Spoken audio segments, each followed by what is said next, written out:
Hello everyone and welcome back to another video. Today we will be talking about Game of Thrones. Talking about a theory I've had in the back of my mind for a long time. Inspired by Empyrean Speaks video on the same topic, don't worry, there'll be a few changes. We will be discussing what if Robert Baratheon and Cersei Lannister... What if Robert Baratheon's and Cersei Lannister's sons survived? Before we begin, remember to like, comment and subscribe. Help us to get to 600 subs and comment down below, what did you think of this video? Should I do more GOT videos? Or should I just stick to more Tales of Arcadia and Invincible content for the foreseeable future? But for now, let's get into it. First, let me explain what this theory is exactly about and how it will work. In the show, Cersei travels to Catelyn, who is watching over her son Bran, that she and Robert had a son before Joffrey, a black-haired boy who died of a fever a few days after his birth. This kid doesn't exist in the books and is primarily a show creation. We don't know why she told her this, perhaps out of pity or sick satisfaction, probably that, we don't know. But today, I hope to bring this character to life while incorporating aspects of both the show and books in order to craft a story both wondrous and frightening. It is a dark and stormy night and the sky is above King's Landing. The air seeming to battle the sheer cries within the Red Keep as Queen Cersei struggles to deliver her first child. It is a lengthy ordeal, with Jaime standing beside her bed in order to offer some assurance. The knight had been asked to leave, but when he asked who would make him, none rose to challenge him. The lightning outside the castle seemed to climax, and at its zenith, the cries of a woman were overtaken by the cries of a babe. The queen successfully gave birth to a black-haired boy with bright blue eyes. Yet the cries don't seem to cease as the boy chokes on the air meant to give him life.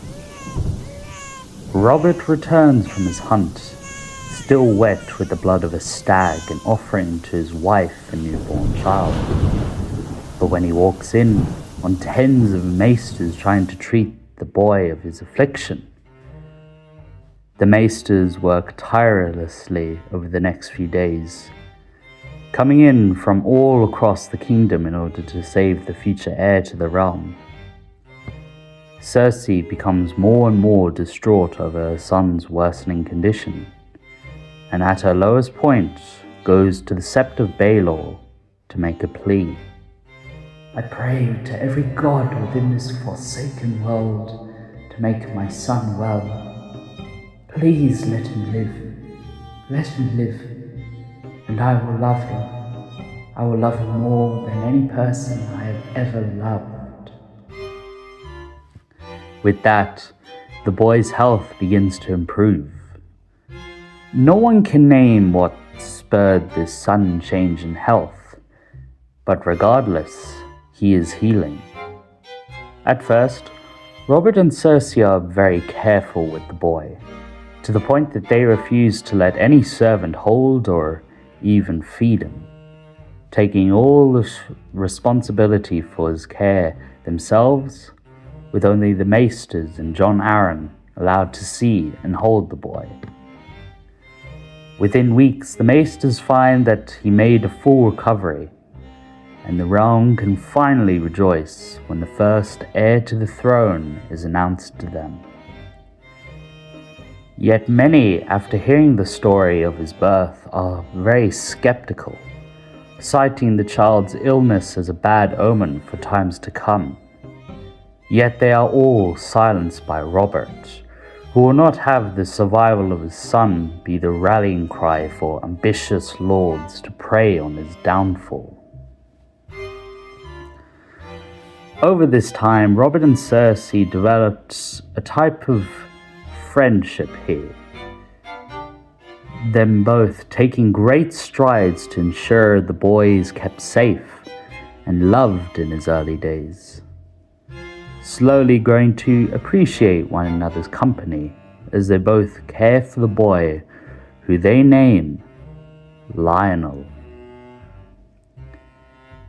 Due to this, the boy grows up lavishly, having any desire he wants granted to him by his mother, while his father allows him to sit at council meetings where he is adored by his uncle Renly. "Are you sure this is your boy, brother?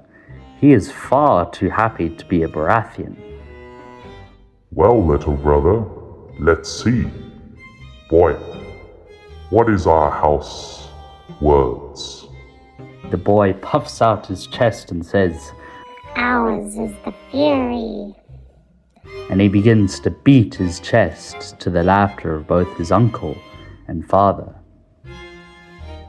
At 7, he begins to watch the knights train in the courtyard and begins to practice on his own against the stone beams in his room. One of these bouts, he is caught by his mother, who is displeased by this, saying he should be more careful and not try to rush into danger.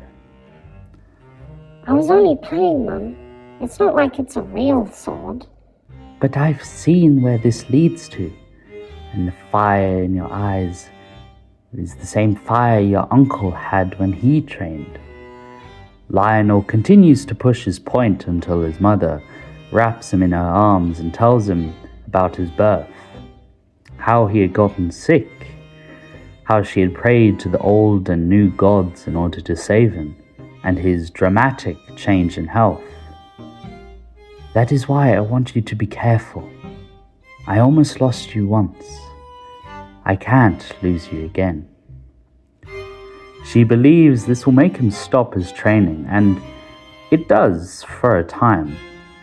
But that's only because he decides to throw himself into books on faith, the history of the Seven and Old Gods, where he picks up a love of history, learning about the coming of the Andals to Westeros and the aspects of their gods that followed. He learned of the old gods and the Stark kings of winter, which then leads him to want to learn about his own house, how they descended from great storm kings and gods, their tenuous relationship with the Dragon Lords, until the epic retellings of the rebellion. One day his father walks into his room as he is reading about the final battle of the Trident. "What you reading there, boy?" "About the rebellion. Is it true? You slew Rhaegar and was afterward known as the Demon of the Trident." "Was known? I am known. Oh, if I could go back, boy. I was so alive." "I want to be just like you, Father." "Well then, we ought to start teaching you now, won't we, for that?" Immediately, Robert starts testing the boy under Barristan Selmy to gauge his potential. And when he hears of his son's promise and strength, he is the knight tasked with training his son in all ways of the weapon. When Cersei finds out, she is furious, shouting at Robert that he is trying to build another him that can be taken away from them again. "He can't be protected forever. He must be able to fight for himself. We won't be here forever, woman. It's best he learns now, while we are still here to guide him." She doesn't believe him until she looks out the window and sees her boy smiling. The once meek little boy that rested in her hands was growing up, and before long will be out in the world, ruling the kingdom, where he will be analyzed and evaluated, and if found weak, crushed. Perhaps you're right, but I only ask that Jaime may also be allowed to train him, so he knows family is always with him. I think I can do that.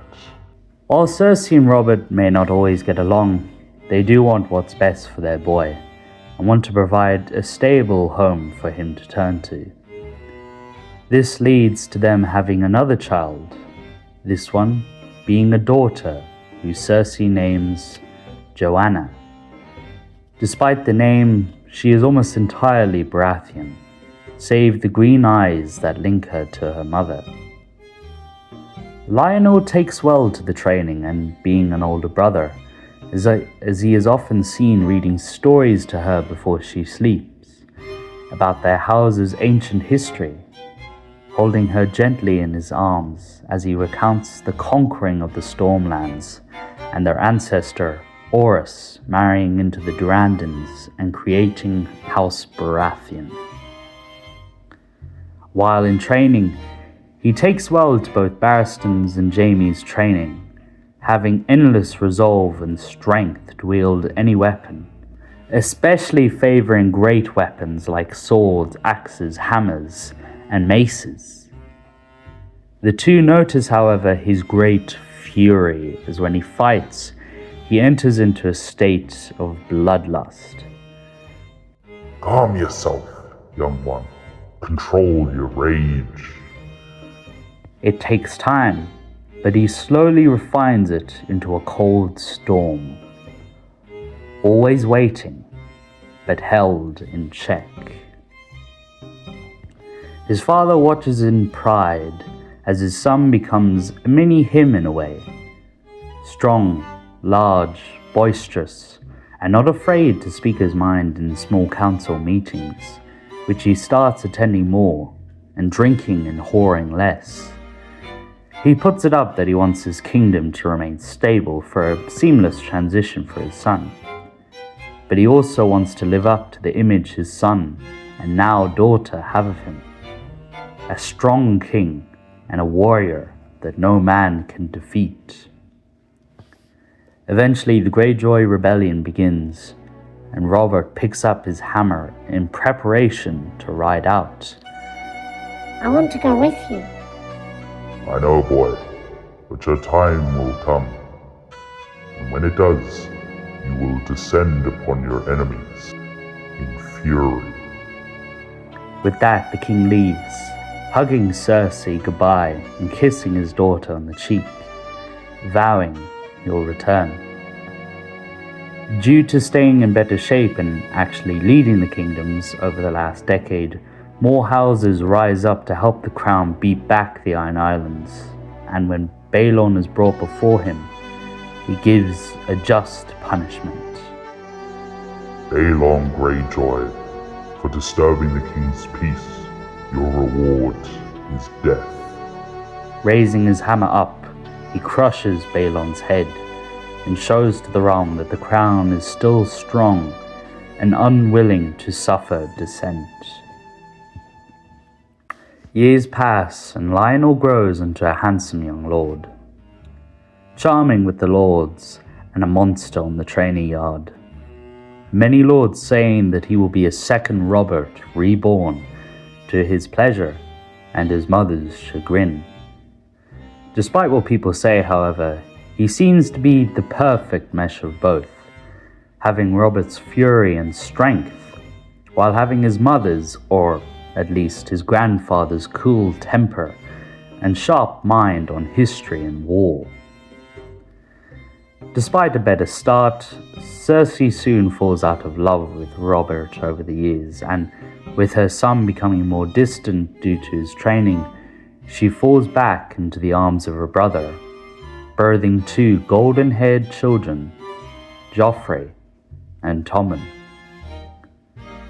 While Robert and Lionel are at first happy to have a new family, they prove to be most troublesome, as Joffrey often shows acts of brutality, and regularly brings down his sister when he sees her training in the yard. This is no place for a young girl. You should be off, trying to charm petty lords rather than doing a man's duty. At this, she jumps at him and beats his head in, forcing the Hound and Sir Barristan to pry the two away from one another. Incidents like this continue, with neither child facing repercussions, as neither Robert nor Cersei will permit the other to discipline their child. Jon Arryn comes up with a compromise to this, saying that Joanna can be sent to Dragonstone to ward with her uncle Stannis, and let the tension cool down in the capital. This is not only done to help the kids, but to ensure at least the safety of one of Robert's children. The birth of two blonde lads after the first two were black-haired leaves the Hand with much to ponder. He begins to look into it by reading up on the genealogy of House Baratheon, as well as visiting some of Robert's bastards. Yet, no matter what hair color their mothers have, all the children possess dark hair, and most with blue eyes. He shares his concerns with Stannis, and the two work to uncover the scandal that is between the Queen and her secret lover, eventually narrowing it down to Jaime Lannister, as the time the king is out and her visiting the Kingslayer correlates to moments when the two youngest of the Baratheons were born. Thus he sent Joanna away to Dragonstone to ensure at least the safety of one of Robert's legitimate children, and just as he is about to share his concerns with the king, he falls suddenly ill and dies. Robert and his children weep over the death of the old man, who they saw as their father and grandfather, with Lionel vowing that he will find who did this and make them pay.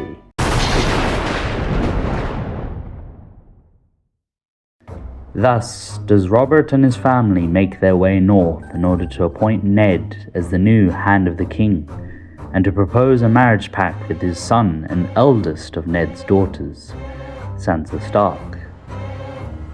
Lionel had always wanted to meet the man his father had always seen as his brother, though he had never gone north, as his mother was paranoid that the cold weather would have killed her son at his young age, thus forbid Robert from bringing him or any of their children up there until this point. However, without a hand he can trust, the king forces his wife to go north and meet with the Lord of Winterfell. On arrival, Robert and Ned go down to the crypts to see Lyanna, and it is here that Robert puts forward the marriage pact that his son Lionel and Ned's daughter Sansa shall marry, uniting the two houses as they always should have been. Lionel had been told about this marriage by his father before they arrived, and thus made efforts to spend time with Sansa in order to get to know her. They get along well enough, as Sansa practically follows every word the prince says, like a magnet to metal. Even when he believes he is rambling, she tells him it's fine and is just happy he is actually speaking to her. The other Starks are a bit more hostile than his bride-to-be, as both Jon and Robb believe he is a soft prince that has never felt hardship in the warm south.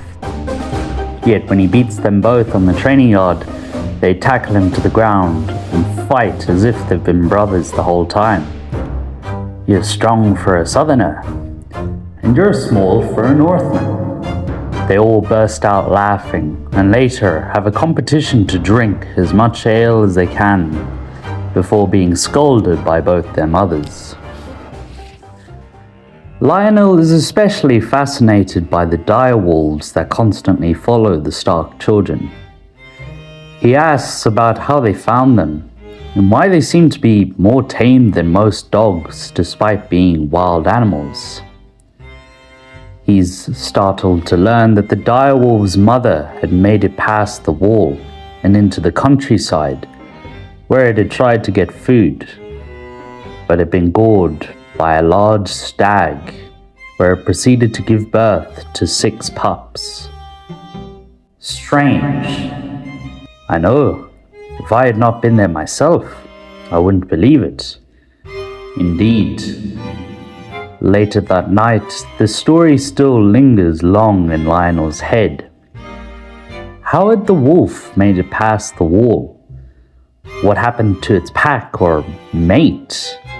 And more importantly, what had scared an animal larger than a horse to flee past a 700-foot wall? In his spare time from Sansa and the other Stark children, he asked Ned about the circumstances behind the direwolf.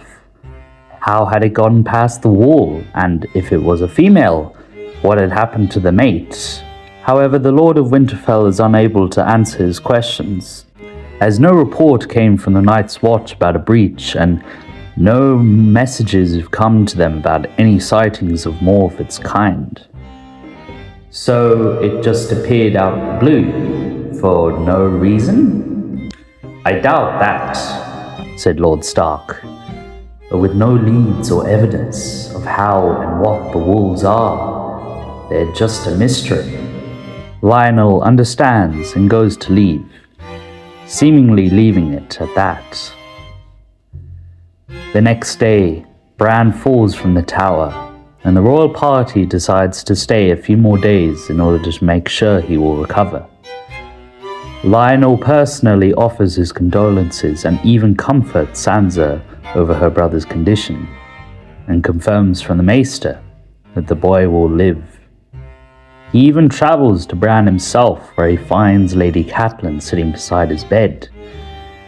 And when she seems distraught and a bit angry at his presence, he tells her about his own condition when he was born, how he had barely survived the new world that he came into, and it was only by the grace of the gods that he was allowed to live. Your son shall live, my lady. He is not so weak as me to fall so easily.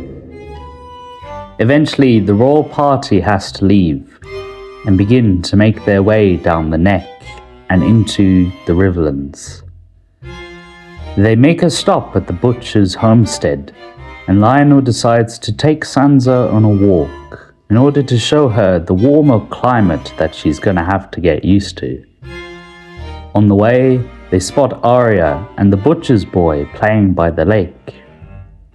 At first, they believe he'll scold them, but instead he breaks off a twig from the tree nearby and begins practicing with them and showing them how to actually use a sword. While the butcher's boy has some promise, Arya shows exceptional skill with a blade, disarming the lad and pinning him to the floor. And where'd you learn how to use a sword? My brother? Well, tell him he's a great swordsman. You remind me of my sister, actually. That fire to learn combat. Arya puts on a smile and asks if she might be allowed to train in the capital.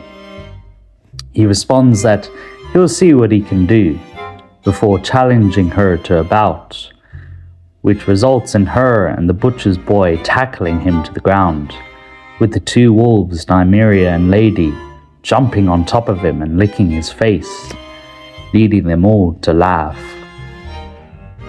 Once they arrive in the capital, Lionel makes great strides to introduce the 2 Stark girls into life in King's Landing. The training arenas, the libraries and water gardens, just to name a few. He and Sansa go on mini dates around the castle, talking about their life, what they like to do, and what they want to be. Lionel gets the measure that Sansa is a lot like his mother.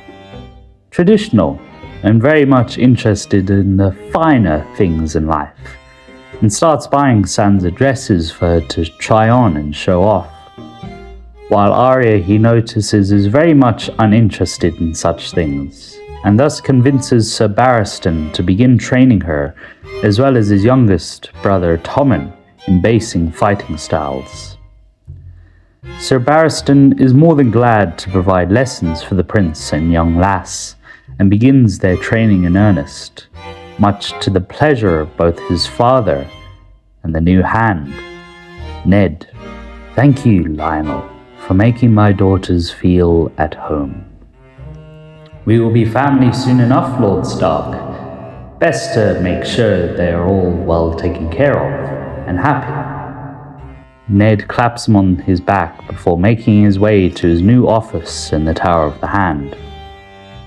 Here, Ned picks up where Jon left off, discovering the bastards, the lineage of House Baratheon, and the fact that Joffrey and Tommen are not Robert's heirs. Unlike the original timeline, however, he is more resistant to tell Robert, as this might ruin any relationship his daughter has for Lionel if he outs his mother, uncle, and brothers as criminals to the realm. Before he can make a decision, however, he is attacked in the streets and wounded. When Lionel hears the news, he can't believe it. His uncle had been taken by Lady Catelyn, and then his other uncle attacks his soon-to-be good father in the streets, leaving him crippled. What's going on? Sansa said, tears welling up in her face. Is our father going to be alright? Arya says. Both girls now look at him with tears in their eyes. He takes them in his arms and tells them that their father will be alright, and that his father will have something to say about all this. Yet when he finds his father, he sees he is preparing to go on a hunt. Father, what are you doing? Get away from all this. I'll not wait here to beat my arms into the wall for all this foolishness. I need to cool off, and hunting always does the trick. Father, we talked. I'll hear nothing of it. Now, are you coming or not? Torn between letting his father go off on a hunt where he might get hurt, or staying to watch the lions and the wolves eat at each other's throats, he chooses the latter. The wolves need to get out anyway. Court life doesn't seem to suit them. Thus, the hunting party goes out, with the two direwolves the size of a man's horse, accompanying them on the hunt. Lionel had left, with Sansa, Arya, and Tommen all looking at him with sullen eyes, wanting him to stay during all this uncertainty. It's just a few days. I promise to be back.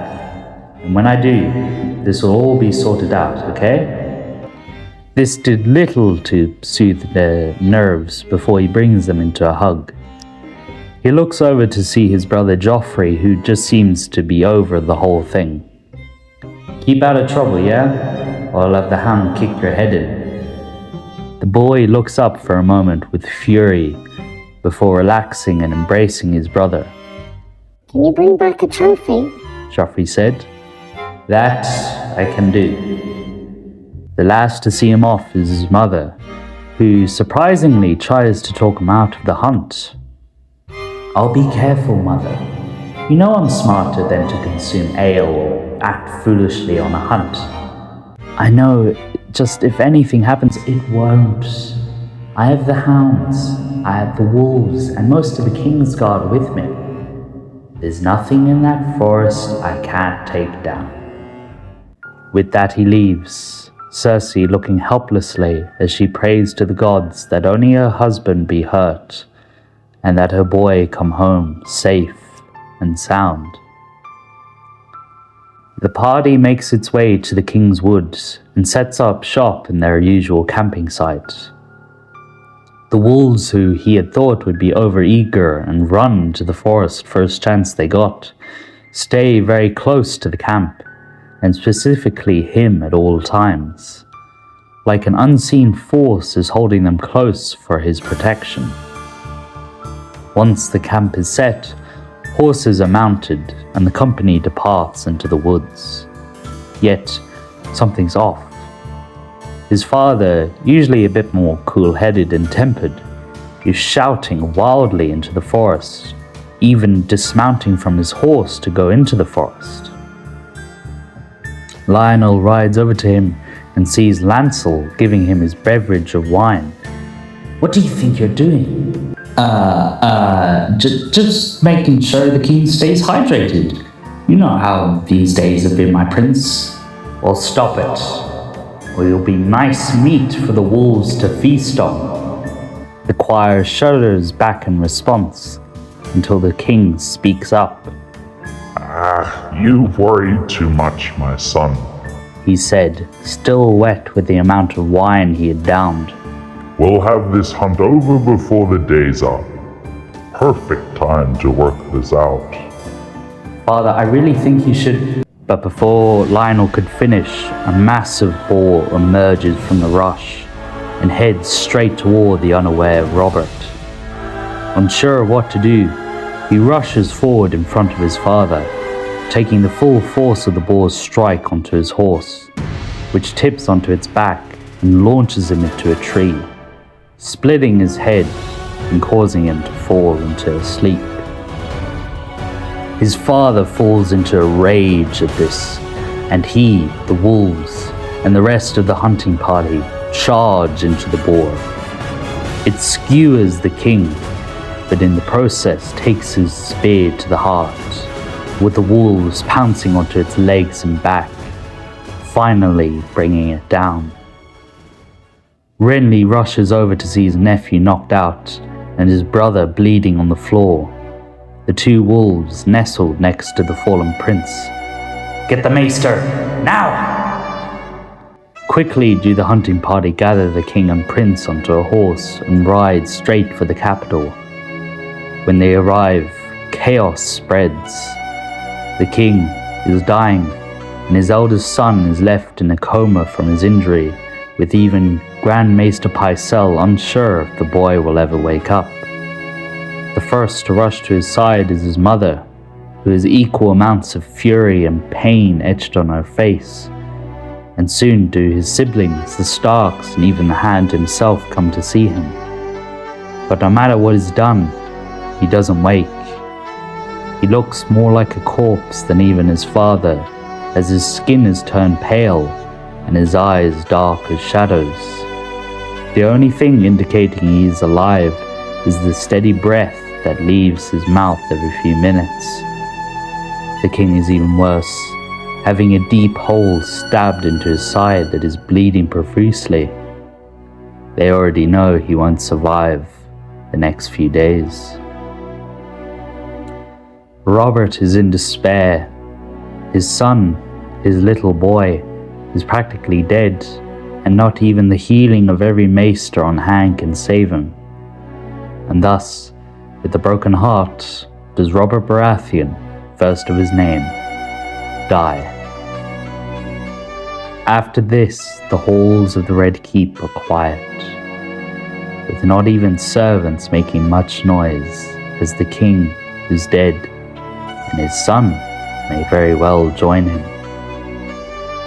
Ned holds his children tight as Cersei equally holds her two children close as they each bawl into their parents' shoulder. A funeral is quickly prepared for the king, but before that, Ned separates from his children, having them under guard to ensure their safety. With the king dead and his son in this condition, Ned must now make a plan to secure the throne, as Stannis is now the legal heir to the Iron Throne. Messages are sent, and Ned begins to prepare his men in the Gold Cloak to storm the castle and take Cersei and her children. It's unpleasant, but with her scandal known to him, he can't let her seize power for a bastard. Yet when he arrives into the courtroom, Cersei already has Joffrey set on the Iron Throne. Have you come to bend the knee, Stark? No, Your Grace. I will not bow to any usurper on the throne. My husband is dead. My son is dying. And you want to fight over this chair already? There is no malice in the words, only cold fury and remorse for what she has done. She had ordered Lancel to